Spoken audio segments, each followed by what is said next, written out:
They're huge. The small is giant. I'm not gonna sugarcoat it. It went wrong. Just lack a lot of love. Within like 2 more minutes, it started tasting so burnt. I was actually about to start editing, and do you know what happened? I had a booger in my nose. Isn't that disgusting? I had a booger in my nose for like that whole recording. I was just so hyped up on coffee that I didn't even notice. God, y'all. Well, we're starting again. Hey guys, it's Fonche, and I happen to be like one of the only foodie slash coffee lovers that's late to the pumpkin spice trend like every single year. But I have an excuse this year, okay? It's because they're whipping it out way too early. That's what she said. Anyways, this video is going to be a food war, not to be mistaken for the anime Food Wars. That one got weird. People watch it for the plot. I don't know. I don't watch it. I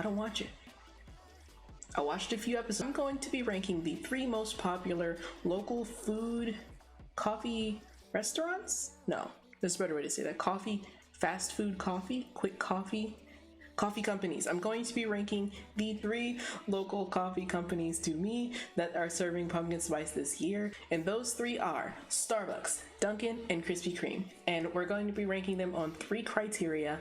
That's 6. 3 criteria. The criteria are: presentation. Is it pretty? We eat with our eyes first, so it has to actually look good. Is that the saying, we eat with our eyes? Could you imagine if we actually ate with our eyes? Like if our eyes had like teeth on them and we're like, yeah. Pumpkin spiciness. Is there a good balance of the 2 flavors? Does it have pumpkin? Does it have spice? Does it have both? It needs to have both, because it can't just be a pumpkin juice drink, and it also can't be a cinnamon drink. And sweetness. In order for me to like a pumpkin spice latte, it's gotta have adequate amount of sweetness. So the first one that I actually tried was Krispy Kreme. Now Krispy Kreme, I didn't know they actually had coffee. My dad always goes there and just gets like 2 dozen donuts, and that's that. I actually didn't know that they had iced coffee until I saw an Instagram ad that said that they were going to be having the pumpkin spice latte for only 30 days, August 1st through August 30th. Yeah, at some point I was actually able to try one. As far as presentation, it was beautiful. It was giving fall. It smelled really good. And as far as flavor, it had a really good mixture of both pumpkin and spice. And for sweetness level, it was really good. It was sweet, but in a good way. Not like a, ooh, hurt your jaw, need to go to the doctor type of way. You know what I mean? It was good. It was a really good drink.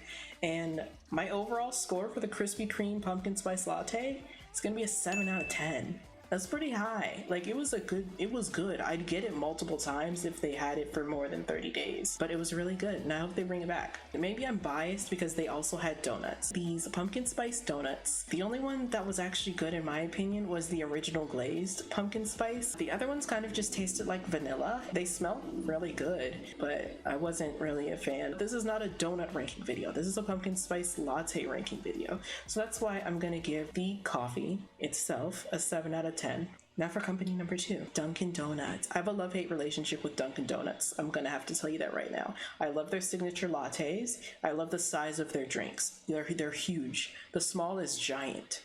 The medium is huge. Like, I've never even ordered a large from them because I'm scared. I'm simply terrified. Presentation-wise, it looks pretty, but again, it was huge. So it was exciting because I didn't actually eat anything that day until I got my pumpkin spice latte. And pumpkin spiciness, now here's where it went a little, it went wrong. I'm not gonna sugarcoat it. It went wrong. Speaking of sugar, it didn't taste like there was any sugar in it. Like, I don't know if it's just the Dunkins that are near me. I'm sure there are better Dunkin' Donut locations, but the few locations that are near me just lack a lot of love. I really do love the other signature lattes they have, but this one was so disappointing. It just tasted like a shaken espresso with no sweetness at all. Initially, I wrote down, I even have it here in my notes, I gave it a 4 out of 10.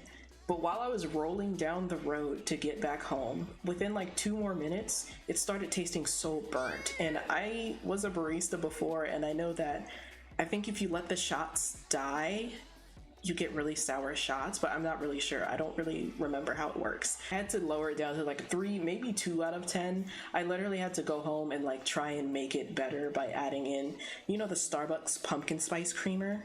I had to add that in there in order to make it taste good. So that's like 2.5 out of 10. And speaking of Starbucks, Great segue into our next drink.